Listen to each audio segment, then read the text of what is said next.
Muy bien, recordemos lo que estábamos viendo en la clase anterior. Estábamos hablando sobre cómo tipificar adecuadamente los riesgos y revisábamos todos los riesgos de carácter de seguridad y todos los riesgos de carácter de higiene industrial, ¿sí? Habíamos dicho que los riesgos de seguridad eran esos riesgos mecánicos derivados de maniobrar herramientas y equipos, como por ejemplo, que me golpee con algo, que me corte, que me caiga, que me coja la corriente, que me queme porque sentí algo, porque me dio una proyección de algún tipo de esquirla en mi ojo. Todos esos los clasificamos como riesgos de seguridad, ¿sí? El riesgo de incendio, que me atropellen, ¿no? Todos esos riesgos mecánicos. Vimos los riesgos medioambientales, que eran exposición a agentes químicos, todo lo que sean vapores, humo, polvo, gases, ya sean de metales, de aerosoles, todo eso lo íbamos a englobar en exposición a agentes químicos. Y en factores de riesgo íbamos a decir, porque está haciendo un proceso de pintura y tiene que trabajar con, en lugares ventilados. Bueno, en el factor de riesgo iba a poner usted la causa, ¿no? Porque está realizando un proceso de pintura, porque está haciendo un proceso de barnizado. Por eso estaba expuesto a ese riesgo. O, por ejemplo, que trabaja en una carpintería, porque hay polvo en toda la carpintería debido al acerrín que se genera, ¿no? Eso en cuanto a la parte de exposición a agentes químicos. También habíamos visto que era exposición a agentes biológicos. A todos esos que yo me puedo contagiar porque entro en contacto con la sangre, con fluidos como el sudor o por transmisión aérea. Cualquier tipo de virus que me pueda contagiar dentro de mi trabajo. Habíamos puesto que el mejor ejemplo eran los de los doctores, ¿verdad? Que tienen que siempre utilizar los guantes, descartar las jeringas, todo ese tipo de situaciones para evitar la contaminación. Y hablábamos que aquí también estaban los riesgos físicos. Los riesgos físicos habíamos incluido el ruido, vibraciones, estrés térmico, ya sea por estar expuesto a un calor muy extremo o un frío muy extremo, ¿sí? Exposición a radiaciones no ionizantes y no ionizantes, también le vamos a poner dentro de las condiciones ambientales. Y también tenemos aquí la iluminación, ¿sí? Que también es un riesgo físico, es decir, es un riesgo medioambiental. Entonces hablamos de esos dos tipos de riesgos, pero habíamos dicho que hay más riesgos, que era de la ergonomía. Muy bien. ¿Qué habíamos dicho? La ergonomía era, o qué es lo que busca, trata de acomodar el puesto de trabajo al trabajador, ¿sí? Para que el trabajador esté más cómodo y pueda evitarse la fatiga en el trabajador, ¿sí? Y habíamos definido, ¿verdad? Fatiga como ese cansancio con el que con un descanso adecuado me puedo recuperar. La fatiga puede ser derivada a causa de dos orígenes, o bien por una carga física excesiva, o bien por una carga mental excesiva. ¿Alguien me decía algo por ahí?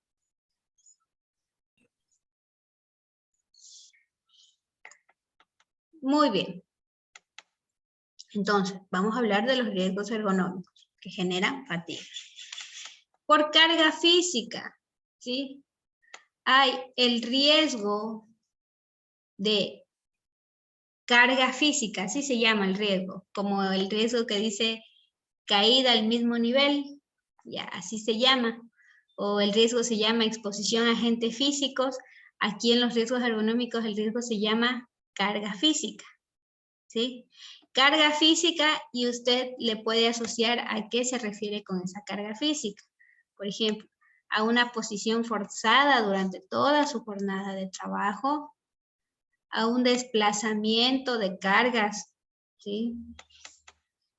Un esfuerzo, ¿sí? Veamos qué dice, por ejemplo, aquí en el esfuerzo. Es el resultado del conjunto de requerimientos físicos a los que se ve sometido el trabajador a lo largo de la jornada de trabajo cuando se obliga a ejercer un esfuerzo muscular dinámico o esfuerzo muscular estático excesivo, unidos en la mayoría de casos a posturas forzadas de los segmentos corporales, frecuencias de movimientos, fuera de límites, etc. Entonces, cuando yo hablo de carga física, me puedo más bien ir a hacerme la idea de una persona que trabaja, digamos, cargando quintales. Y eso tiene que hacer, esa es su jornada de trabajo, es lo que tiene que hacer. El riesgo que él puede sufrir es un riesgo de carga física por ese sobreesfuerzo, ¿sí? O en algunos casos, simplemente lo dicen sobreesfuerzo, ¿sí? Hay un riesgo de sobreesfuerzo. Pero nosotros lo vamos a definir así. El riesgo se va a llamar carga física por sobreesfuerzo. Ahora, los que trabajamos, por ejemplo, en el manejo de cargas. Cuando un trabajador moviliza más de 3 kilogramos, se considera una carga física para el trabajador. Si yo tengo que levantar mi lacto no pesa ni 1 kilo. Eso no es carga física. Si yo tengo que llevar una caja que pesa unos 2 kilos, eso no representa carga física para el trabajo. ¿Cuándo sí representa? Cuando tiene que cargar más de 3 kilos, ¿sí? ¿Y cómo es la forma adecuada que yo tengo que maniobrar siempre mis cargas? Por ejemplo, voy a poner aquí, tengo una pequeña guía, vamos viéndole, una pequeña guía de ergonomía. Pero ya creo que no está aquí. A ver.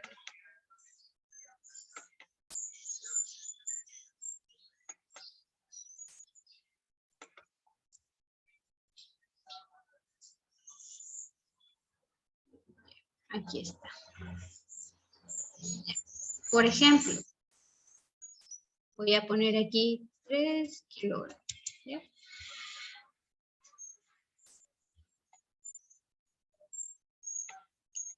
Entonces, si yo tengo que cargar más de 3 kilogramos, tengo que levantar adecuadamente ese peso. ¿Cómo lo hago? ¿Sí? Vamos a ir viendo un poquito de a qué se refiere con los riesgos ergonómicos.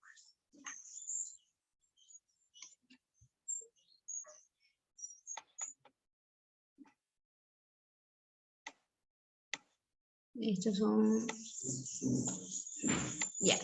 Cuando yo tengo que levantar una caja de más de 3 kilogramos, ¿sí? Ya implica un riesgo para el trabajador. ¿Por qué? Porque puede derivarse en algún tipo de lesión para su columna.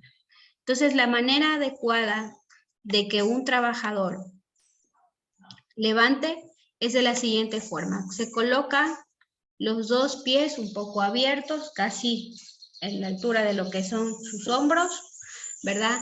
Debe flexionar las rodillas, debe colocarse lo más cerca de la caja o de la carga, debe flexionar las rodillas y ahí levanta. Entonces ahí el peso se carga en sus rodillas y no se carga en su espalda, ¿sí?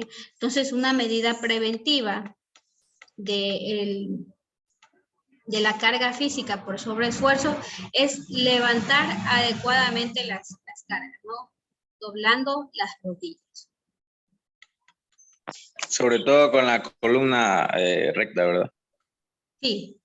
Normalmente, usted que trabajaba en un gimnasio, ¿verdad? Usted también debe darles las mismas recomendaciones cuando trabajan con las pesas, ¿verdad? ¿Cómo les dice ustedes también? Mantener la columna derecha. Derecha y tiene que flexionar. La posición de las piernas, igual como dice, la posición de las piernas debe ser al recto de los hombros o un poco más ancho. Ya, muy bien. Pero, por ejemplo, llega alguna persona, ¿verdad? A su gimnasio y no sabe operar las máquinas. ¿Qué es lo que pasa? Se puede lesionar. No sé si le ha pasado tal vez que alguien ha llegado y lo ha hecho. Sí. Normalmente que pasa seguido. porque hay gente que no sabe. Entonces levantan full peso sin el conocimiento. Y después andan con un dolor aquí y ya no quieren volver al Ya, gimnasio. ya no llegan ya. Ya, correcto. Eso es lo que pasa. Porque desconocemos. Yo, por ejemplo, el otro día están haciendo, gracias Henry, el otro día estábamos haciendo un trabajo de remodelación en la casa de mi mami. Y había cemento en la sala. Y solo estaba yo con mi hermana, estábamos las dos. Y le digo, saquemos esto, porque mi niña tiene un bebé pequeñito. Le digo, ñaña, por favor, te colocas lo más apegado al saco, flexiona las rodillas y levantamos este saco de cemento. Entonces, en nuestra casa hay que hacerlo. Después andan con un dolor de espalda y no saben por qué. ¿Sí? Muy bien. ¿Qué otra cosa podemos englobar en estos riesgos ergonómicos? También puede haber carga física por movimientos repetitivos. ¿Sí? Por ejemplo, esta señorita trabaja en una empresa de manufactura. ¿Se dan cuenta? Las cosas están demasiado lejos de su alcance, ¿sí? En un puesto de trabajo, las cosas tienen que estar dentro de mi plano de trabajo. Entonces, yo me giro a mi izquierda, aquí debo encontrar mis cosas cerca, giro a la derecha. Normalmente lo que yo tengo que manipular tiene que estar lo más cerca posible. ¿No? La señorita tiene que prácticamente subirse a la mesa para poder agarrar la muñeca. Entonces, esto es un puesto de trabajo mal diseñado.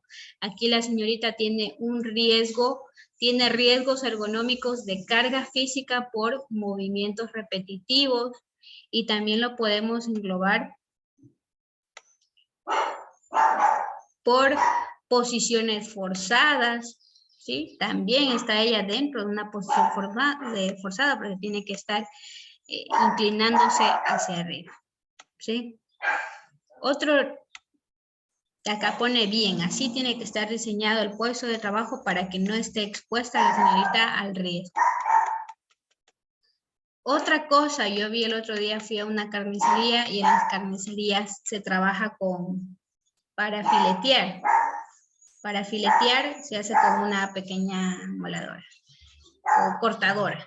Entonces la señora tenía su máquina, pero su máquina era demasiado alta y la señora era demasiado pequeña, ¿sí? Me imagino que ella no es la que opera normalmente, pero la máquina estaba alta y ella era bastante pequeñita y se puso a filetear. Yo la veía, la pobre. Iba así, pero como en puntillas y obviamente me fileteó la carne muy gruesa, ¿no?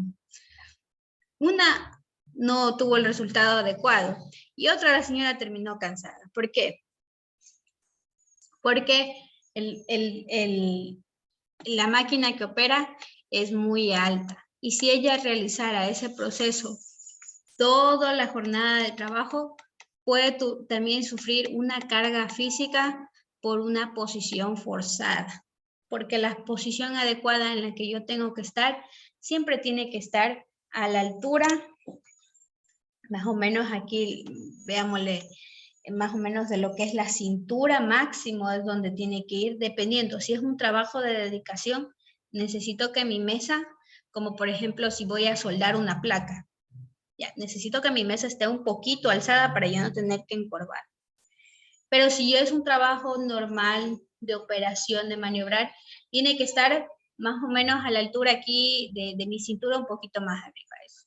Que haga un ángulo de 90 grados, normalmente mis brazos con mi mesa, ¿sí? Un poquito menos de 90 grados, no precisamente rígido, sino un poquito menos.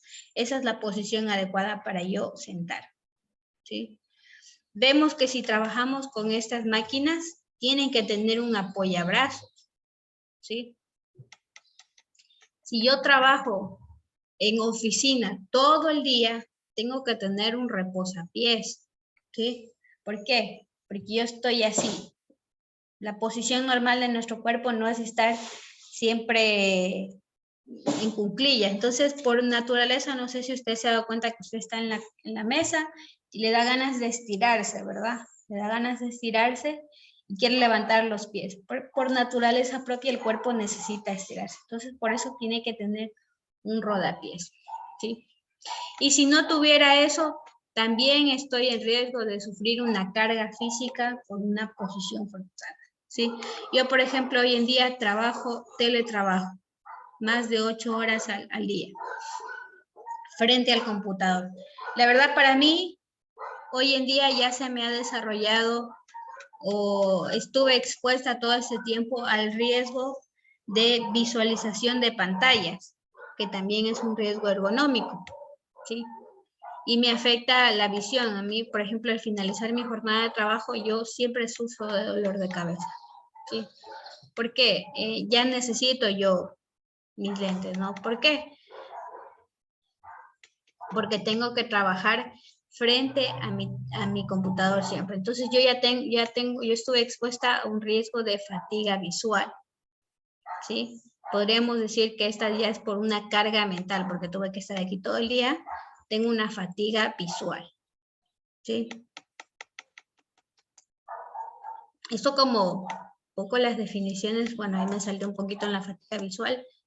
Vemos aquí otros ejemplos de riesgos ergonómicos, por ejemplo, cuando yo trabajo con una carga, siempre tiene que yo manipularlo lo más cerca posible a mi cuerpo, ¿no? Vemos la señorita acá, quiere agarrar la caja y la caja está muy lejos. Ella primero tiene que empujarla y que esté bien al filo y ahí la carga, ¿no?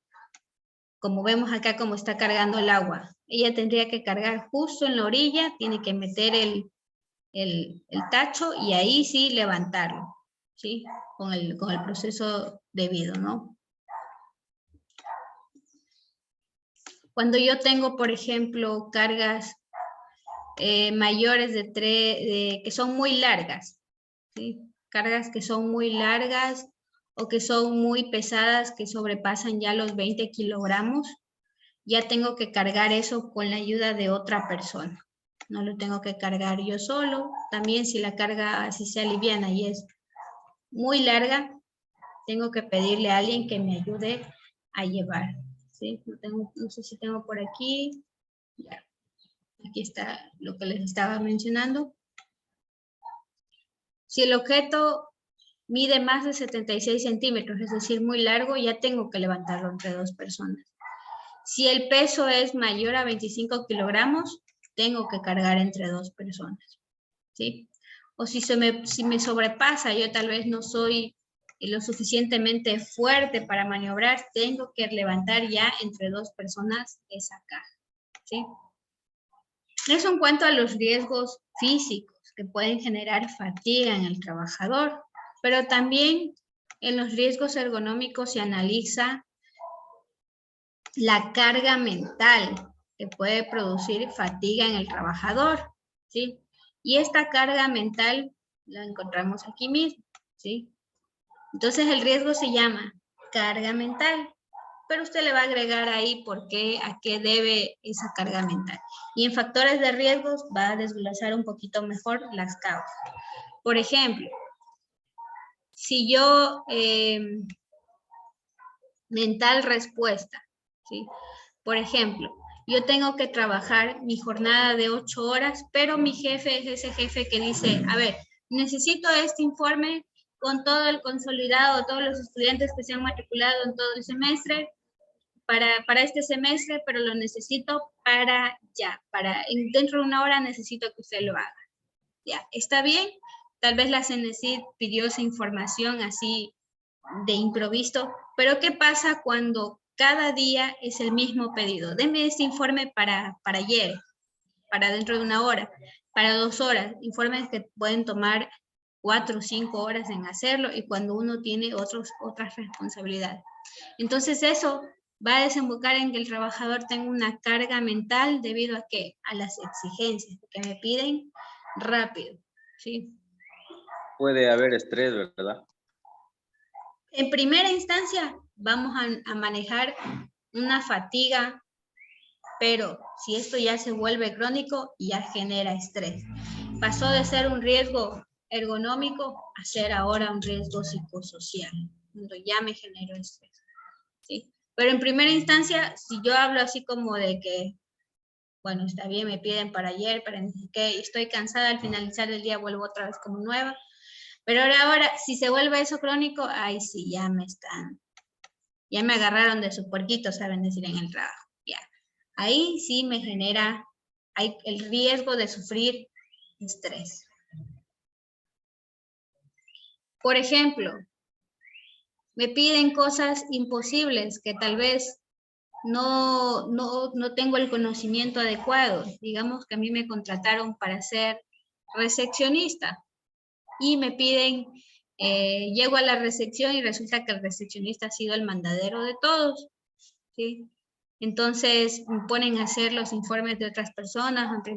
Entonces tengo un tratamiento de información más allá del que realmente me habían contratado, ¿sí? Entonces, por ejemplo, pongamos un ejemplo, lo del recepcionista, decían, que todos los trabajadores le pedían cosas al recepcionista. Entonces él tenía los riesgos de sufrir una carga mental por un tratamiento de información excesivo, ¿sí? Y sí, esto es la fatiga, ya no se cura, no puedo descansar y no me recupero, eso ya se conoce como una fatiga crónica, que es la situación de desequilibrio entre las demandas de la tarea y la capacidad de respuesta a la persona, ¿sí?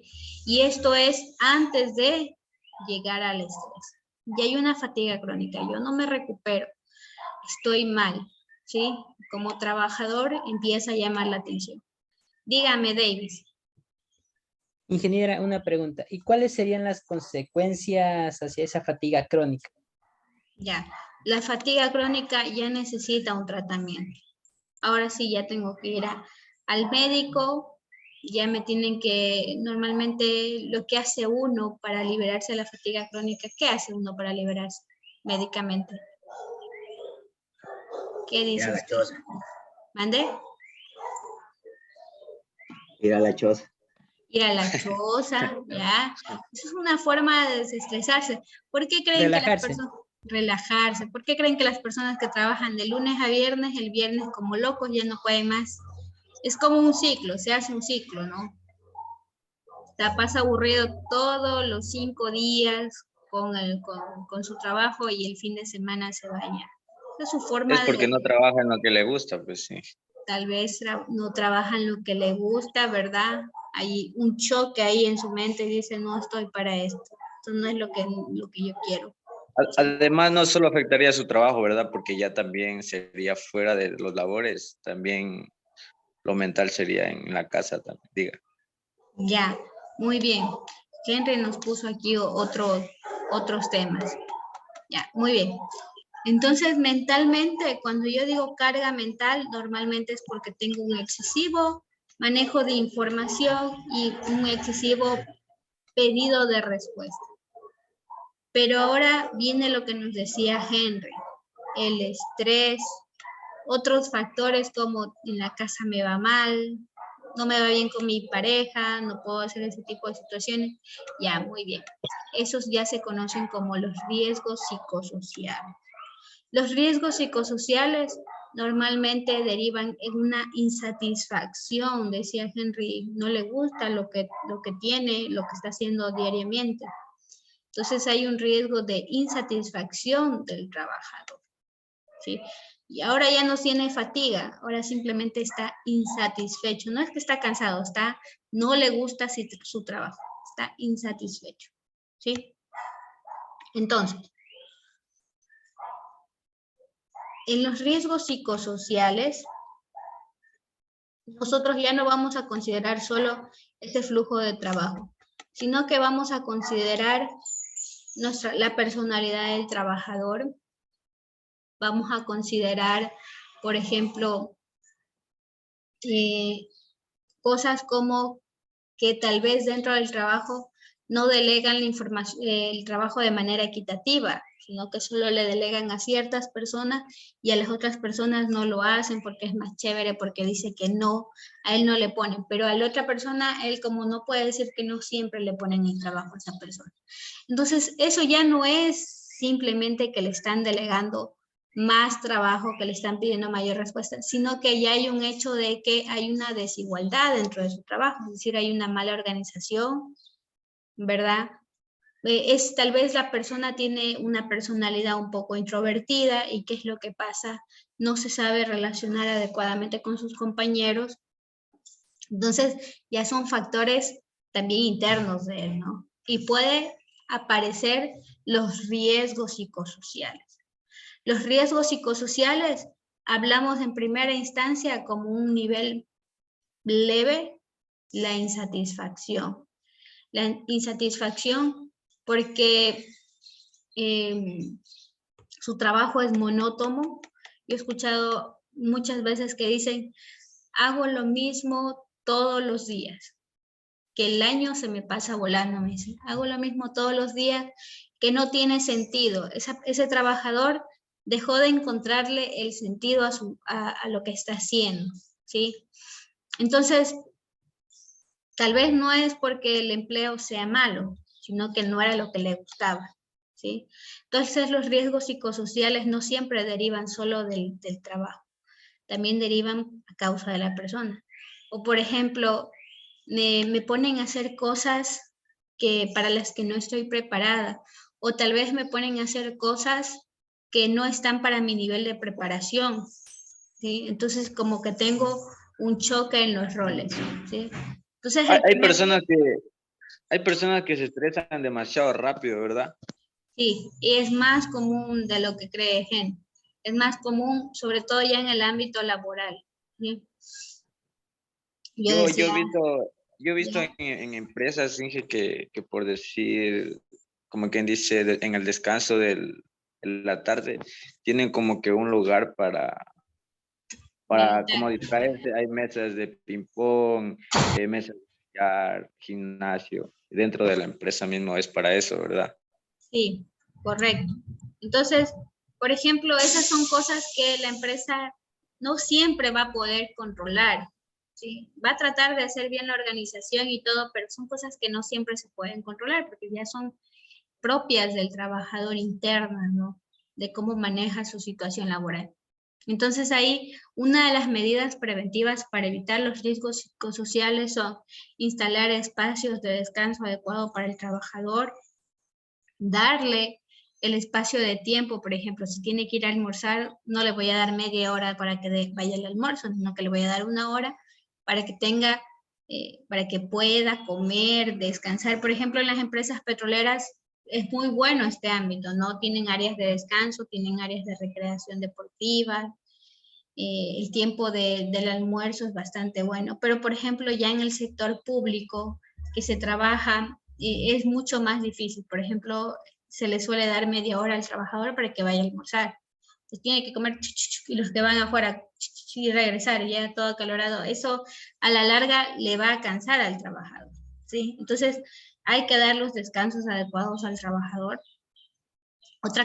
Otra medida preventiva para eliminar los riesgos psicosociales son hacer jornadas deportivas, jornadas de integración, no hablo del alcohol con integración, sino, por ejemplo, muchas empresas hacen por reunirse y hacer juegos una vez al año.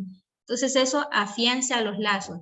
Entonces esa persona que tal vez se siente introvertida, que no se siente parte de la empresa, entonces, con este tipo de integraciones se va a sentir un poco más parte y de esa forma se previene la aparición de los riesgos psicosociales, ¿sí? También otro tipo de riesgo psicosocial,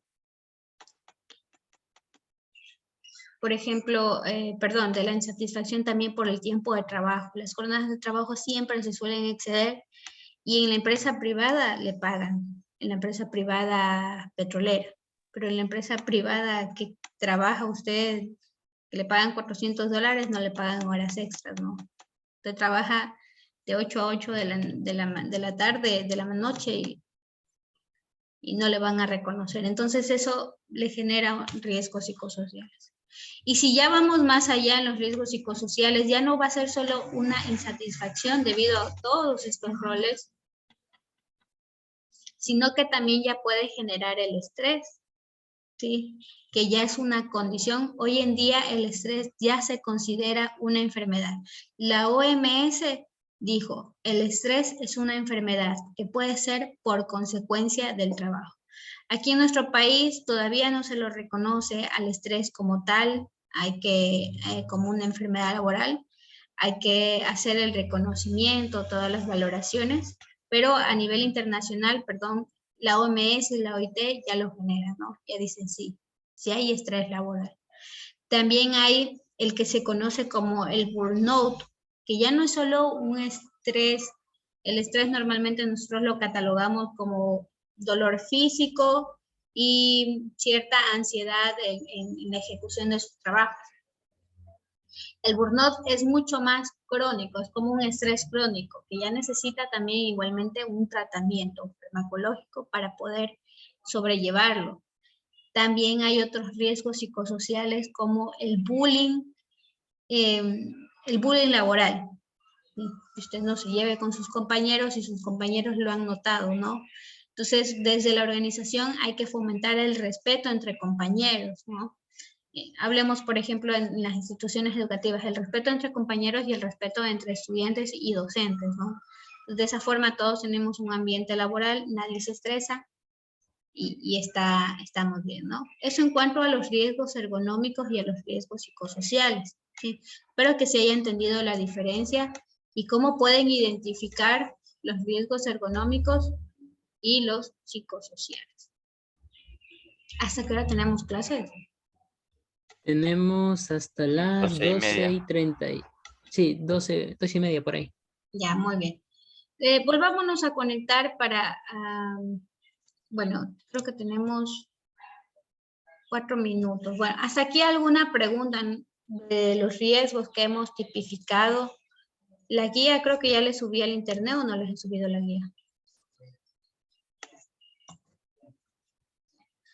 En adelante, entonces yo lo que necesito es que ustedes manejen adecuadamente la guía y cuando yo les diga un puesto de trabajo, usted pueda identificar los riesgos. También los puede identificar. La guía, ¿Mande? ahí debemos ver los riesgos mediante la guía nomás. Correcto. Entonces eso es lo que yo quiero que ustedes aquí identifiquen bien los riesgos. Les voy a poner guía de identificación de riesgos laborales. Quiero que los identifiquen adecuadamente con la técnica preventiva. ¿Sí? A ver, voy a subirles de una vez antes de que se me pase por alto.